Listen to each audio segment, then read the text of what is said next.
This episode of Another Happy Pod is going to contain spoilers. If you've not experienced the content yourself, please go ahead and do so before coming back and listening to the boys ramble on about it. Thank you very much.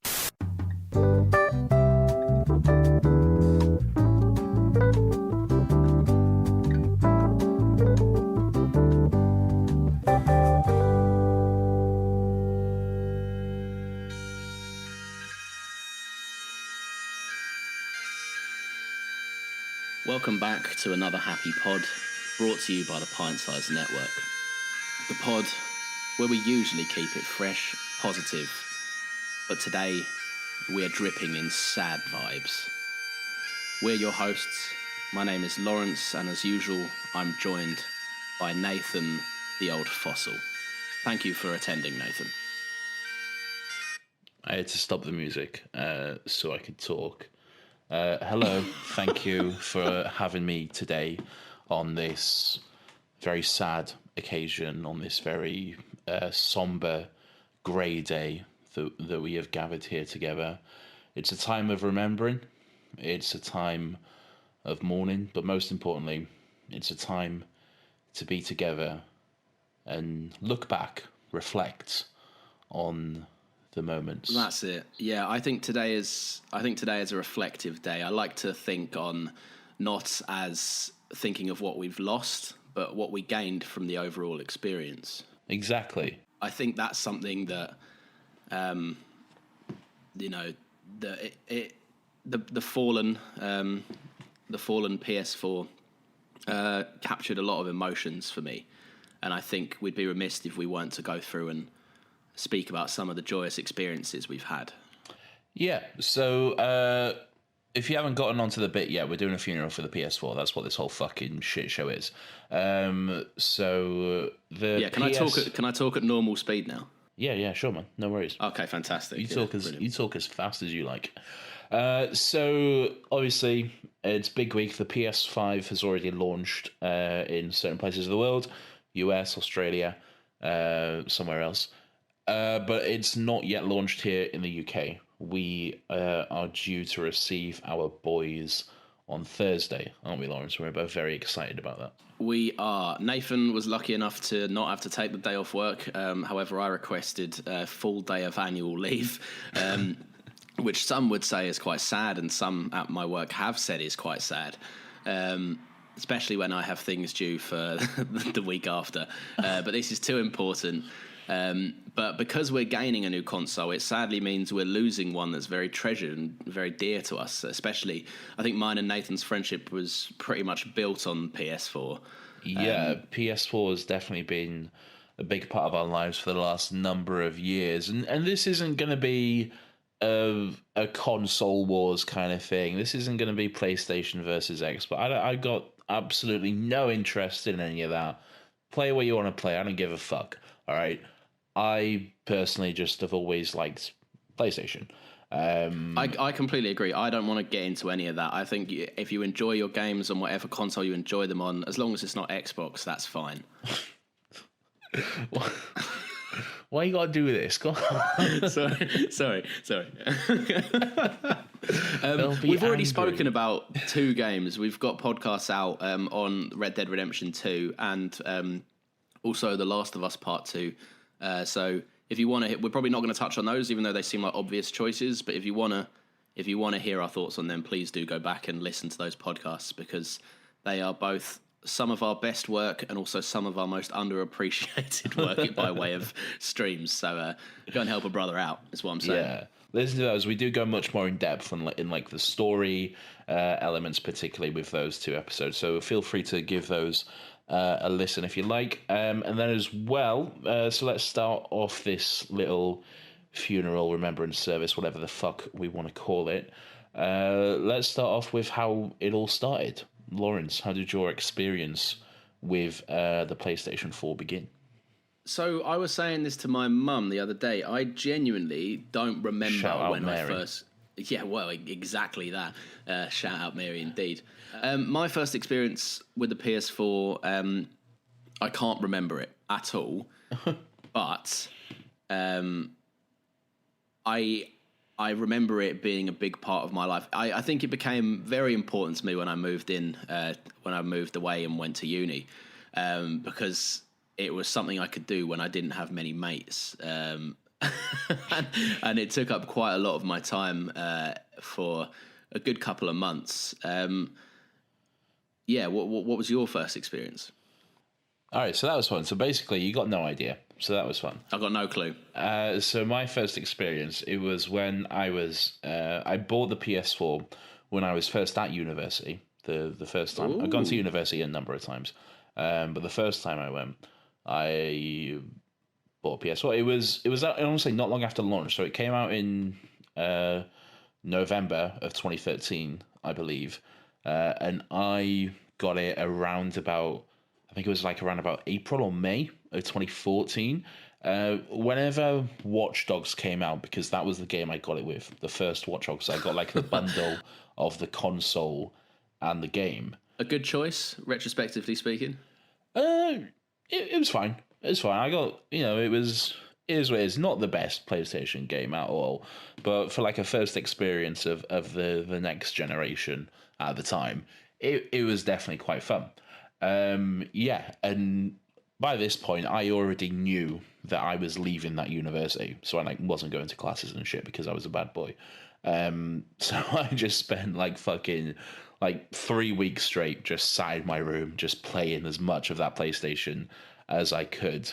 And that's probably the reason why today it does sound so beat up and crusty, because I have put this thing through the ringer, and I think Lawrence, you'd agree that by this point, as good as the console is, as much fun as we've both had with it, it's definitely starting to show its age by this point.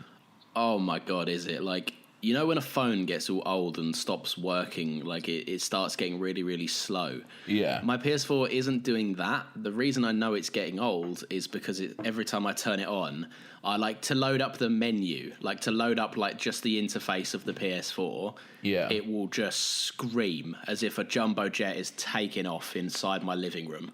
Yeah. Mine's the same. Playing any kind of, not even a high-powered game, just playing pretty much any kind of game over 30 gigabytes is just pushing this thing to its limits now. The fan is screaming, the jet engines are firing up on all cylinders. It's definitely showing its age. Mate, I don't think my PS4 has the capacity to play Snake now on it without screaming. What was one of the first proper games that you sat down story wise that you just sat down and fucking smashed through and loved? On the PS4? Yeah. Assassin's Creed Black Flag. Ah, yeah, classic, nice. Yeah. I've got that. I bought it a couple of months ago and started playing it. It's a culture shock, man, because it is so different to the new Assassin's Creed. You forget how much they changed of how that game runs and how the mechanics of the actual gameplay. But that is a brilliant game. Good old Edward. Black Flag was a very different game. It was the first Assassin's Creed game to come out after Assassin's Creed 3.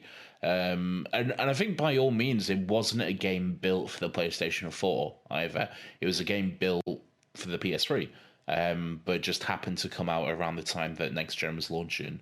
So they pretty much just ported it over, and that's it. So it's definitely not a game that takes full advantage of what the console can do compared to the previous generation.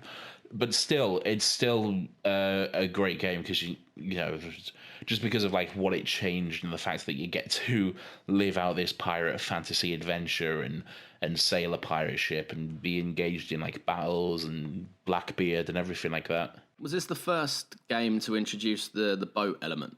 No, it wasn't. That was Assassin's Creed 3 actually. But it was limited though, right? It was really limited compared. It was limited, yeah. This was the game to perfect it. In Assassin's Creed 3, there was just really a few naval battles here and there. But Assassin's Creed 3, pretty much the whole game is built around the whole naval combat element. It's a pirate game with an Assassin's Creed logo tagged onto it, really. So yeah, it's definitely much more refined. and just works better in that game as a whole.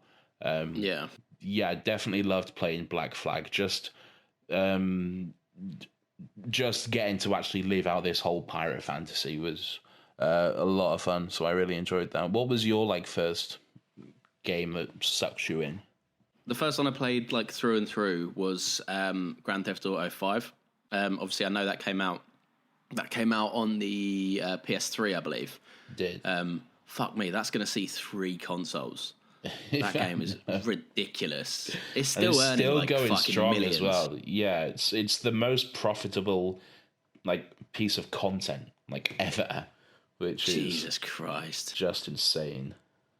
I went on the online yesterday. I hadn't played it in it's years. horrendous.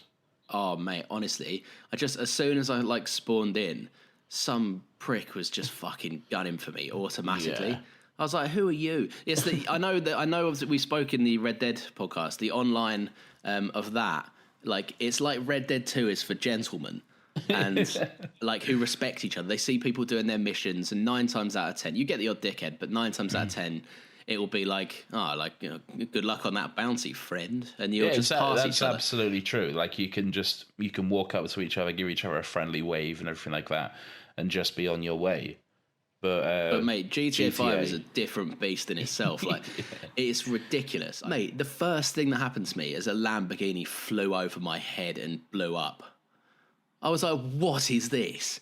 Mate, it is ridiculous. But yeah, that was one of the first games I played through properly. I loved it. Again, obviously, the story of that game is great. And, it's one that, a lot of people, there is a lot of people that play games have that kind of anger against GTA 5 because the online is for 12-year-olds angry 12-year-olds that just love to blow everything up.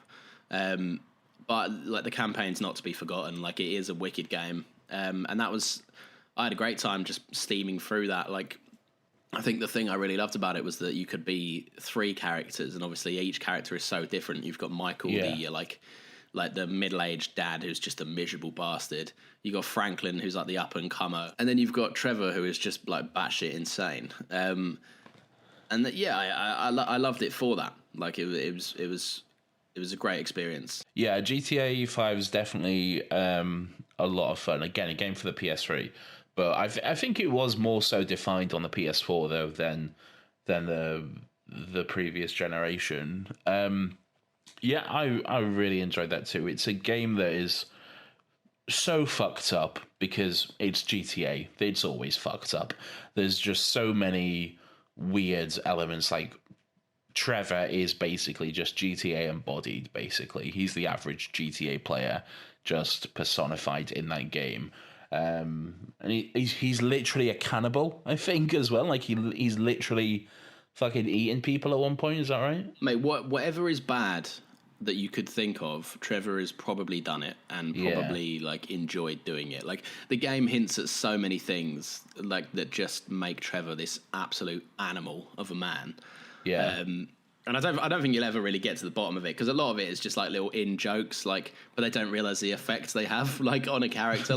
You can make a throwaway joke oh, I ate that guy last week, and then you kind of got to realize that your audience will then be does Trevor just straight up eat people?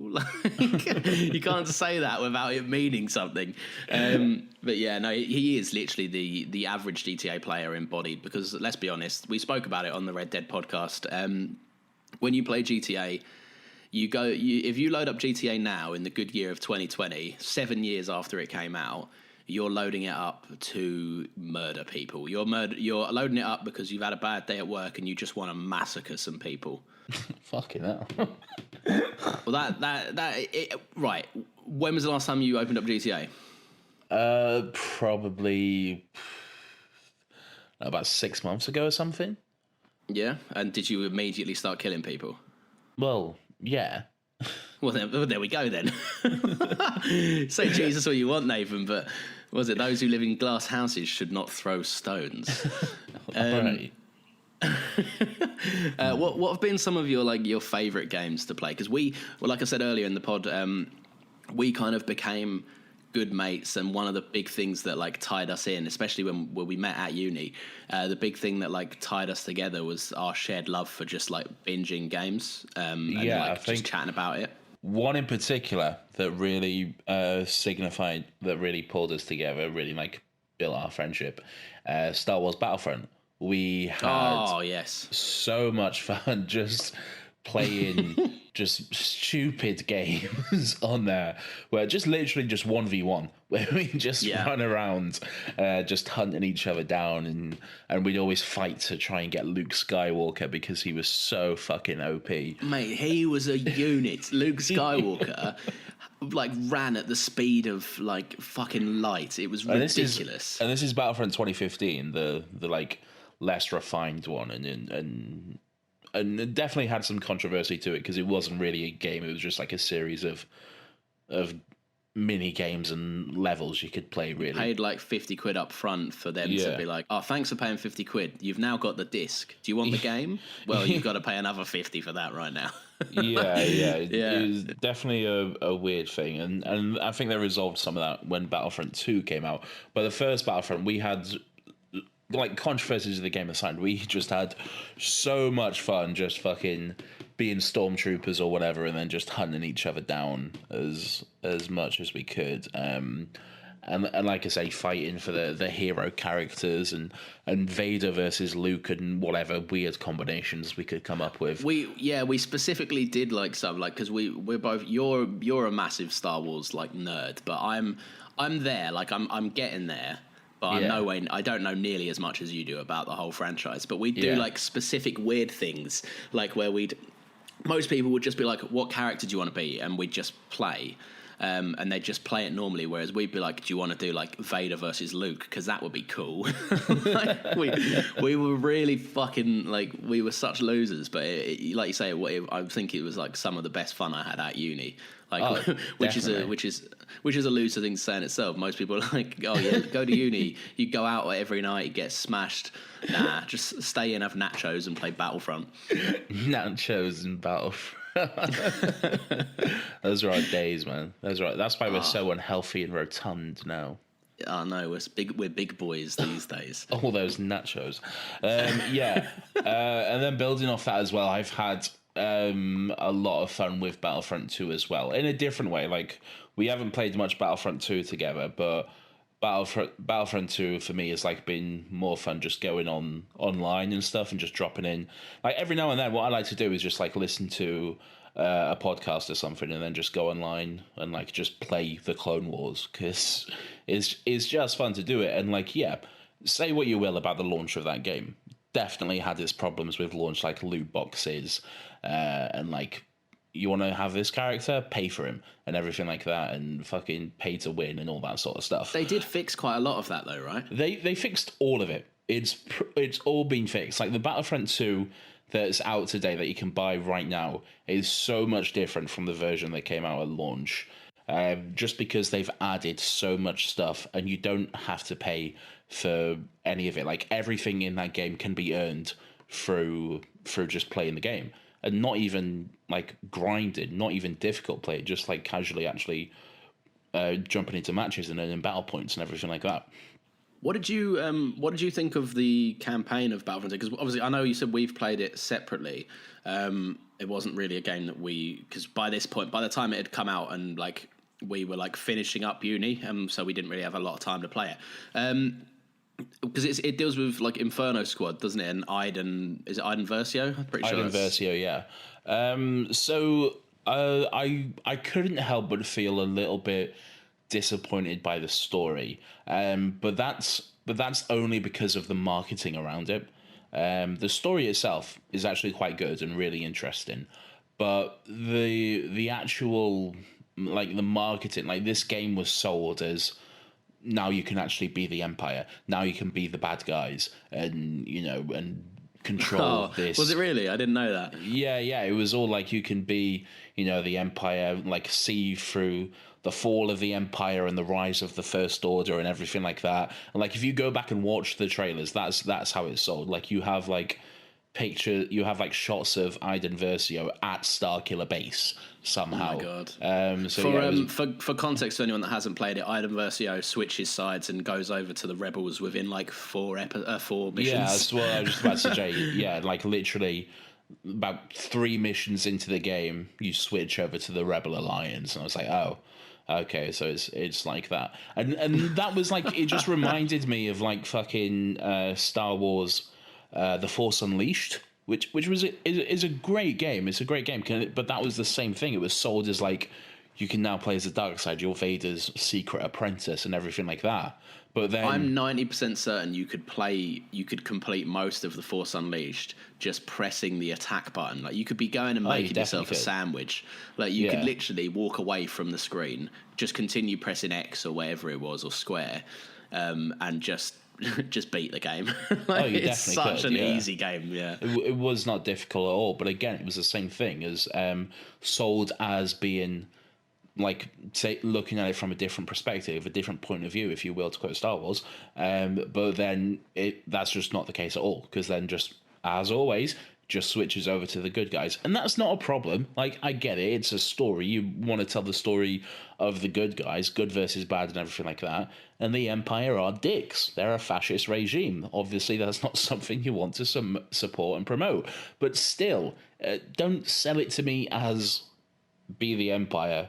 But then, nah, not really. There's no shortage of fans that were so eager to play as, or not just play as, but like just experience more content from the like the dark side, like side of that franchise. Like, for, you know, as much as we love the Rebels and obviously they're the side to obviously support naturally. Yeah.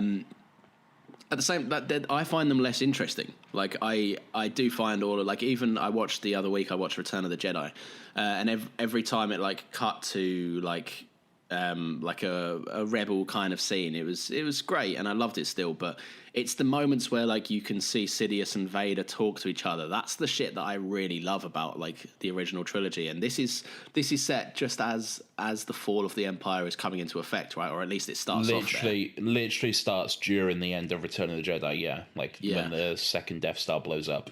And it's interesting that you said you weren't like you were a bit let down, because I didn't see any of the marketing, so I just experienced the game as it was. Right. Like, I don't even think I was excited about this game coming out. I think it just came out, and once upon a time I went, I'll buy that, and bought it.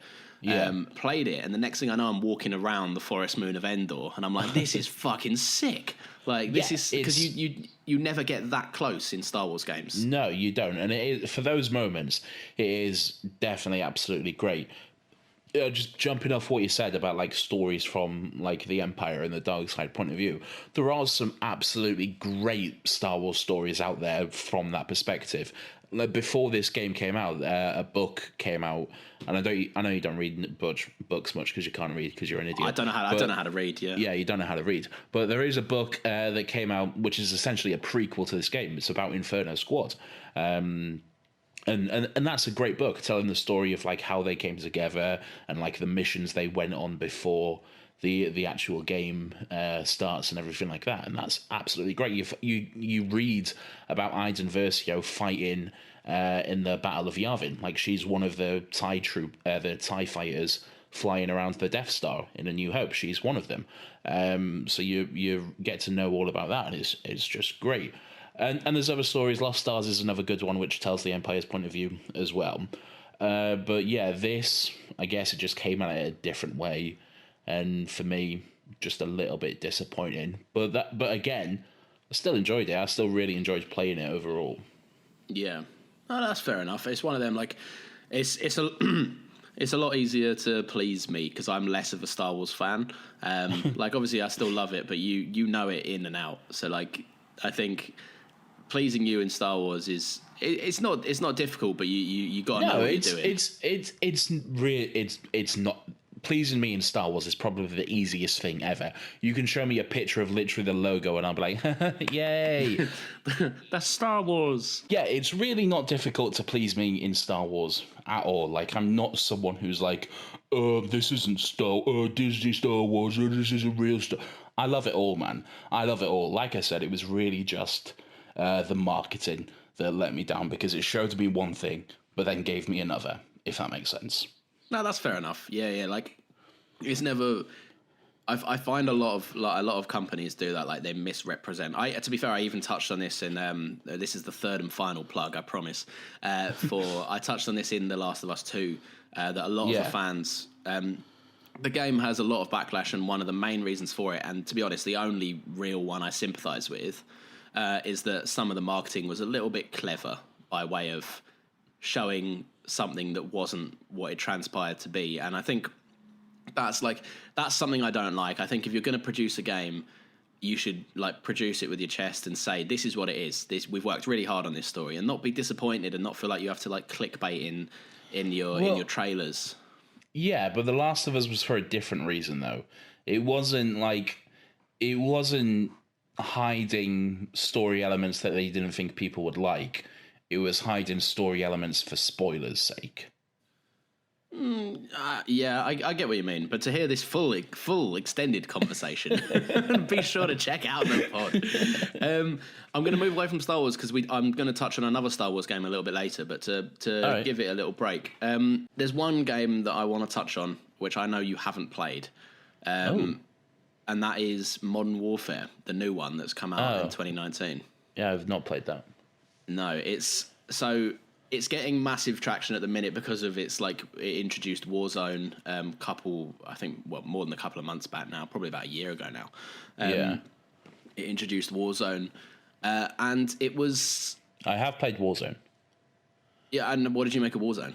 I played it. I spent like 12 hours downloading it. I opened up the game, got killed, and then I went, yeah, this isn't for me, and then I deleted it.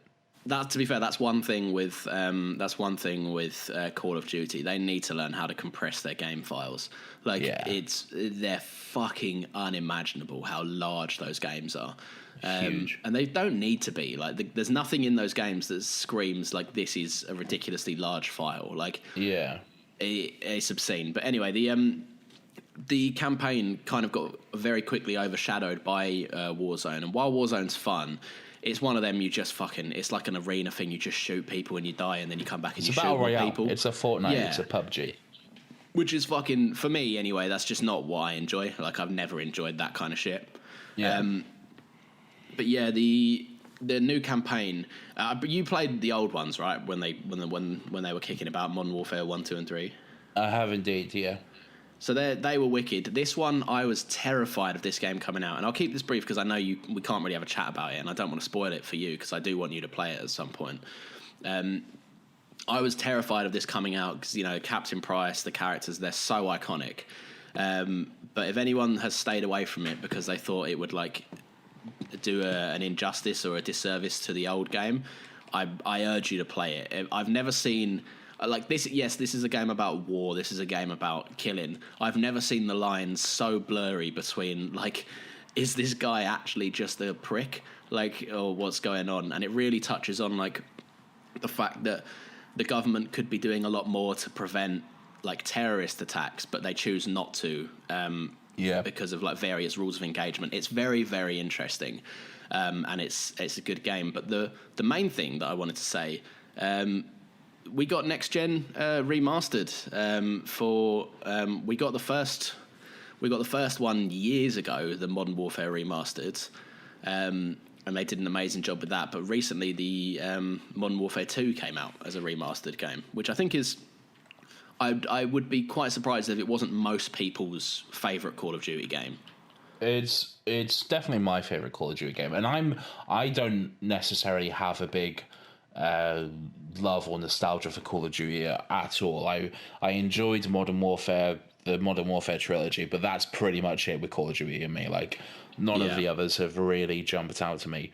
But Are you not a fan Warfare, of enormous jetpacks and triple wall jump kills? And and once all that stuff started getting introduced, I was like, yeah, this isn't for me anymore. So I fucking dipped on that series so quick, man. Yeah, it was ridiculous. But Modern Warfare 2, yeah, it was definitely a highlight for me. Really enjoyed that game. And I have recently played the remaster as well. And yeah, again, very good. Yeah, I think it's it was something that not many people were expecting. They kind of dropped it overnight. Like, I woke up and you just sent me a text like, they've remastered the Modern Warfare 2, and I was like, what? Yeah. And that morning, I think it was 20 quid when it first came out, and I was a bit short on money. I just texted my dad like, "Hey, Dad," and I had it by the afternoon, which was great. Shout out, no, Keith. Man, I honestly, from when I was little, I remember when I had like a little fucking 17-inch TV in my room, and I thought that was wicked. And then I was playing that game.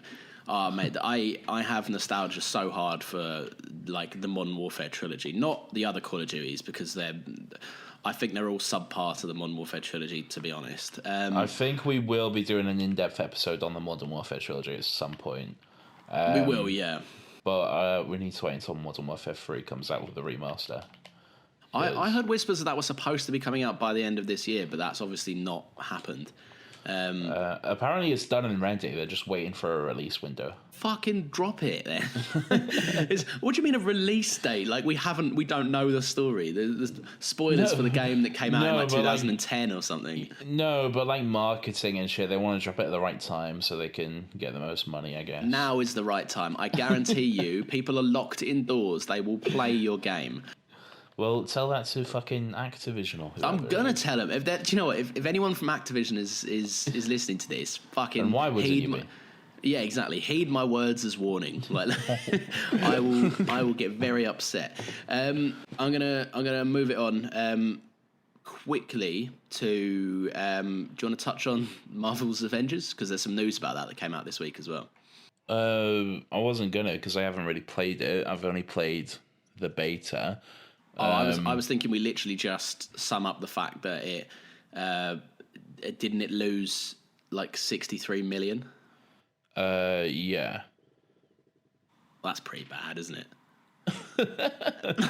Yeah, I mean it's pretty bad. I mean, I don't know what the game cost to make, so like I don't know the budget of it. I don't know how much it made, but clearly losing 63 million is it's got a sting. Yeah, it's definitely not great at all. And what does that mean? Are they not just going to support it going forward now? Because they have already announced like that they're bringing out like all other characters like Hawkeye and Captain Marvel and Spider-Man and everything like that is coming to it. So I think that game's going to see like maximum 2 years of like some like downloadable content, and then it's just going to die a death. Well, like I said, I played the beta, and like most of it was kind of bad. It was weird to control. It was like, I just remember one moment where you was fighting Taskmaster, and you were just doing the same moves over and over again. Like there was no Black variety. Widow rolling out the way. Yeah, it was literally that. Yeah, and it was weird because you'd think like, we've waited so long for a decent Avengers game to have like Thor and Iron Man and Captain America, and to be able to play these iconic and cool characters. And then when I got the chance to play, I was like, oh, all right, this is a bit clunky and a bit of a letdown. I think I had the most fun playing Black Widow out of all of them. I did, which is ridiculous, isn't it? Like, like just no discredit to the character of Black Widow. She's a brilliant character, and I love her in pretty much everything she's in. But if you can play as a demigod, a flying man who can shoot lasers, and an enormous green tank of destruction, and the most fun character you have to play is the one that can run on the ground and shoot a gun, it's fucking very bad news for you. Yeah, that is clearly saying something. So yeah, I think I've heard that the story is quite good, so I am going to pick it up at some point when the price goes down, which probably won't be too soon. Well, too long, I should say now. Oh, we'll do that pod next week then. Yeah. So, but jumping off that, one thing I wanted to touch on is Spider-Man, PS4 Spider-Man, because I think that was obviously a big game on this, a more recent one, but definitely a big game on this console for a lot of people. And I think it would also be one that also introduced a lot of people to the PS4. Like I remember seeing a lot of people buying a PlayStation 4 specifically so they could play this game. Yeah, this was a Sony exclusive, so you couldn't really get it, or you can't get it anywhere else. No, yeah, because Sony and a lot of people did. So but petty. I remember seeing the first trailer for this come out, and Joe, who's been on the pod before, a couple of episodes back, I used to live with him, and he said to me, "Have you seen the new Spider-Man trailer?" And I went, "What? No."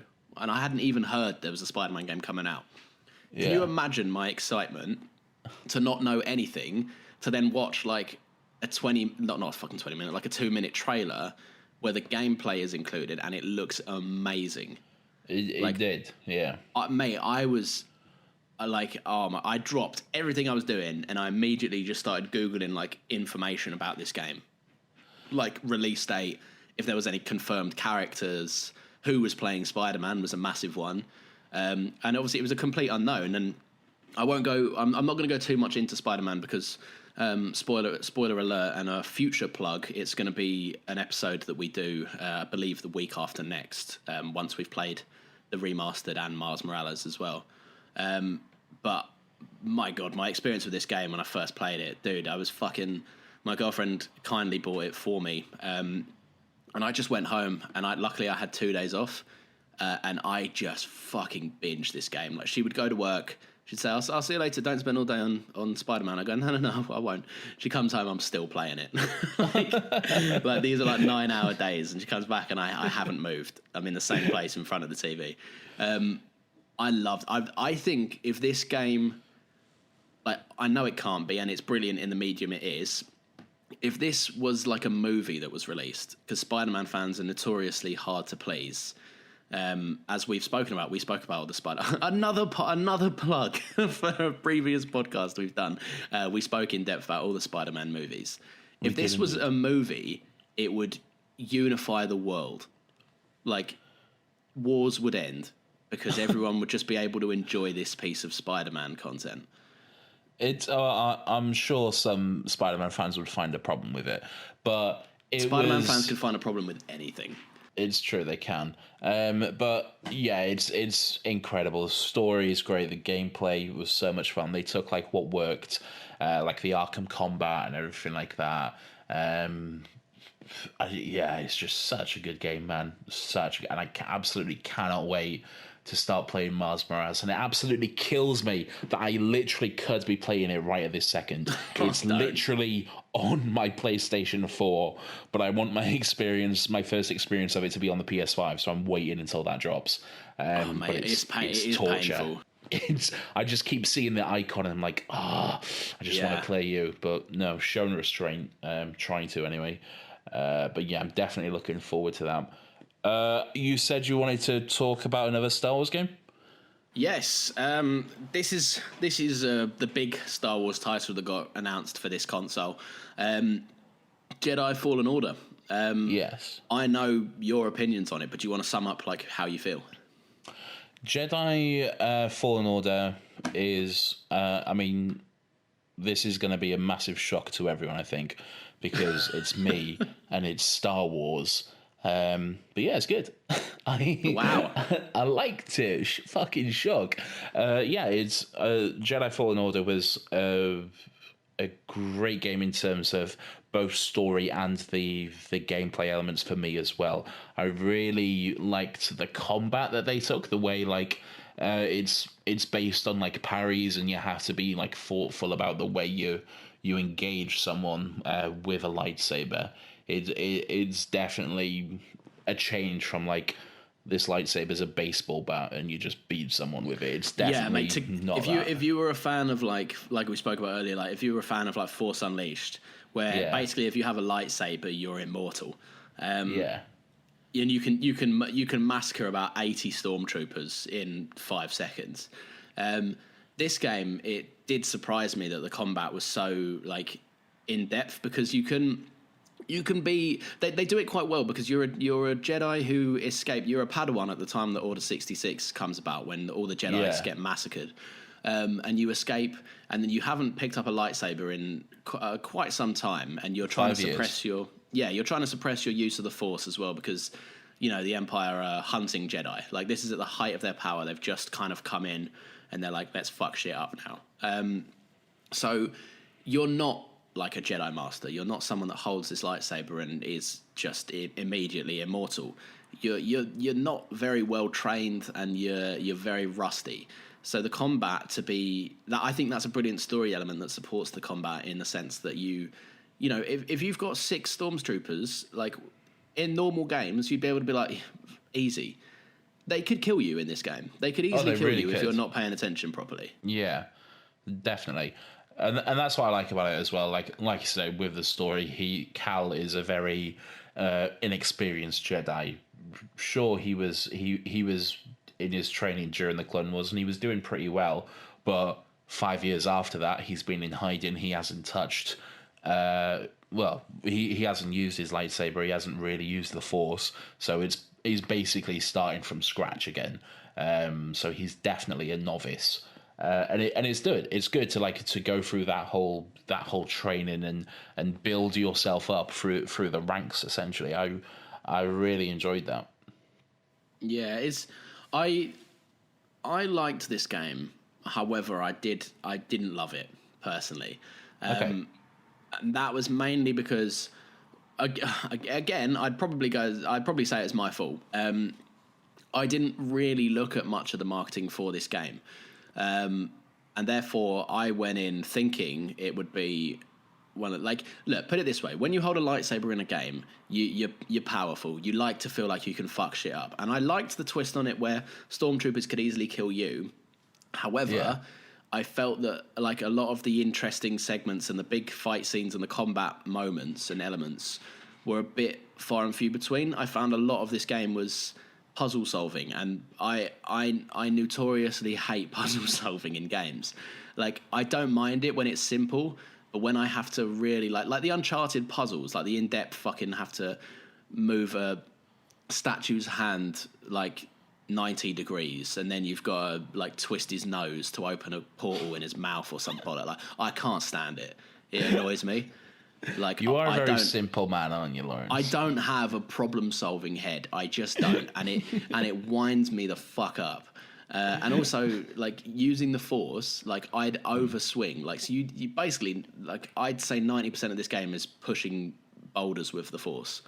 And then you do that, and then sometimes they land where you want them to land, and sometimes they go straight over, and I'm like, right, okay, now to run to the other side of this enormous place to go and shoot it again, like, try number 2. Look, I like this game and I appreciate it, and I think the mechanics of it are brilliant. I think the story there's elements of the story which I think is brilliant, but there are some moments where I just go, oh, no. Like picking it up now, to me, like replaying it, I haven't replayed it since, and it would feel like a bit of a chore to have to replay the story for me.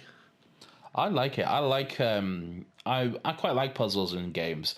I can understand the frustration if that's not necessarily something you're into, and it definitely can be trying at times when you have to like force push a thing and then run around and force push it again, and you did it too powerful, so now you have to run back and force push it a different way.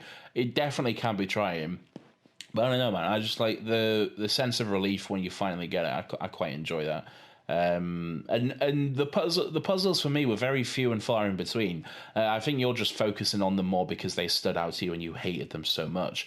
But they're really not that much of the game. Really. Whenever I entered a cave and I had to like find something, I'd know, like when we landed on a planet, and then it would say like, we've got to go into that cave to find something. I just went, oh, for the love of fucking God. more fucking rocks.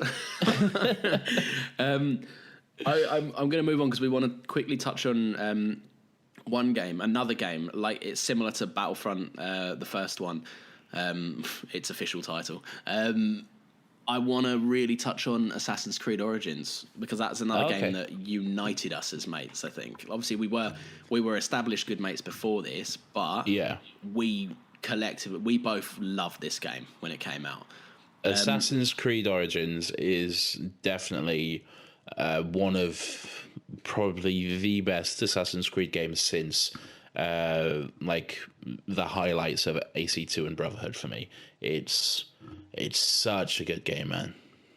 I remember when this came out because it was. I think, did we get it at the same time, or we got it at very similar times, right?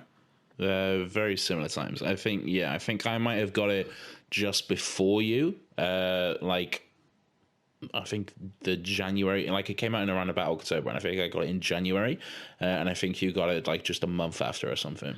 Because I distinctively remember, that's the reason I said it, is because I remember a text from you saying, this is, like, and I think it was this specific wording, this is so different. And I didn't really know what to expect, and fuck me, it is. But like, from story elements, like firstly, the opening I think is the best. Assassin's Creed has always had like amazing openings, right? Like, yeah, there's two things that Assassin's Creed do so well and kind of don't get topped on. One is openings to a game, and the second one is cinematic trailers, which often lie, but but they're still like pieces of art in themselves. Those trailers. The opening to this one, where Ezio, like a geezer throws his knife at Ezio. Ezio catches it with a mask, and then pushes the mask onto this guy's face. Sorry, Bayek, yeah, not Ezio. Pushes it back onto this guy's face, killing him by putting him in the mask that he was wearing, I think, when he killed Bayek's son. Yeah. Like, I just remember being sat in my uni room going, oh, this is going to be a fucking game. Like, this is going to be an experience. It is fucking jaw-dropping. And those moments, like in Assassin's Creed previously, like, whenever you've killed someone, like, you go into the Animus corridor, and then it's usually just a scene of you and the other guy talking for about 2 minutes or so, while he talks about, Templars, blah, blah, blah, big plan, rule the world. Yeah. We wanted to have complete power, and then they just die. Yeah. Yeah, Requiescat in Pace, whatever. Okay. Yeah. But fucking Origins took that to another level. Like those scenes in the Animus corridor, or in this game it's called the Duat, which is I believe the Egyptian religion's underworld. That's not the specific term for it. I don't know what the fuck I'm talking about. But the way those are like shot, the so fucking cinematic in the stuff that they do during those scenes, and the conversations that Bayek has are not just passing general information, blah, blah, blah, Templars control the world, I was right. It's actually moving the story along, because this is a story about revenge, about him getting vengeance for his son, essentially, and at the same time starting up the Assassin's Order, or the Hidden Ones as they're called here. And it's so interesting, man. I loved those scenes in the duo. They were just so well done. It's a brilliant, like those visuals are insane. And it was long overdue. Like, those sections of the Assassin's Creed game, like, you'd work your ass off to assassinate someone, you'd get there, and then you'd just get like a little shit animation. And you like, the fun was in the getting to them and killing them, but you always felt like you were missing something, because by the time they were like, you could stab these guys in the chest, and then they'd still live for like another 10 minutes while they gave you a big speech, and you'd like be like, all right, just die, like, or at least like, I've done my bit now, come on. I want to go and do the next one. And so this game was really, really different in just the way it was designed, because compared to Assassin's Creed games in the past, they've all been very similar in game design and everything like that, and mechanics, but this was just a complete reinvention of the series, and it definitely took on like a more RPG element, and just massively expanded like the different ways you can play it, because you do get now really complete choice of how you can do something. Like, in the past, it was pretty limited to go to this place, sneak up, climb across a rope, jump on them, assassinate them, bang, Bob's your uncle, you're done. With this, you can do it pretty much however you want. You can kill them with an arrow from like miles away. You can jump in close and get them with the hidden blade. You can just run in and attack. Whatever you want is. Mate, my favorite attack approach was always, if I had to kill someone, if I put it this way, if I had to kill someone and I knew there was too many people in there for me to fight, like say they were a higher level than me or something, which is another thing they introduced, by the way, the level system, which makes it impossible for you to just steam through the game. Like if you're a level 5 and the guy you've got to kill is a level 8, you're just not going to kill him, or you're going to have to work your arse off to kill him. I used to just run in, quickly just fucking obliterate this guy and then just sprint out. Before they could get you. Yeah, I think the combat in this was completely different because it went, like, obviously the Ezio games hold a very special place in my heart, and I realised it recently. I played Brotherhood, not all of it obviously. I played a little bit of Brotherhood the other day, and my god, like the combat is so basic. It's good and it's fun, but it's so limited. And then Assassin's Creed 3 upgraded the combat a little bit. It was a complete redesign, and it was definitely needed, but it still felt very limited. Origins then just fucking, it may as well be a different franchise. Origins, so I haven't played Valhalla yet, but Origins definitely has the best combat system, I think, so far. I completely agree, yeah. I enjoyed Odyssey's combat, but I think Origins just takes it, because with Odyssey you don't have a shield, and I think the shield definitely helps in Origins. Yeah. It's definitely a better designed combat system, I think. Oh, mate, the shield. When I found out you didn't get a shield in Odyssey, I was livid. I was so dependent on that fucking shield. But to be fair, it made me more intuitive. Like, I enjoyed the combat all the same. I do think Origins is a better game than Odyssey. I think Origins I do as well. Yeah, I think it's more focused, and I think it's it knows what it is. I think Odyssey put so much effort into pleasing absolutely everyone that the game is just so massive. It's expansive. It's huge. There's just too much to do. Enormous. Yeah, like, there really is. If you've 100%ed Odyssey, like you may as well just hang your hat up, because you're never going to get a bigger experience. Like it's obscene. The amount of stuff there is to do in that game is just frankly insane. Yeah. I'm sure there is someone who has done literally every single side mission, and if there is, fucking hats off to you, mate, because I could not do it. There is just so much in that game. Too much going on. That's, to be fair, that's one complaint I had with Odyssey. Every time I loaded it up, I'd be like, right, what? I can't keep track of the story, because there's just so many side things. It is hard to keep track of the story in Odyssey, because it's just all over the place, really, and you can do it in really any order as well. It's so expansive that it's messy.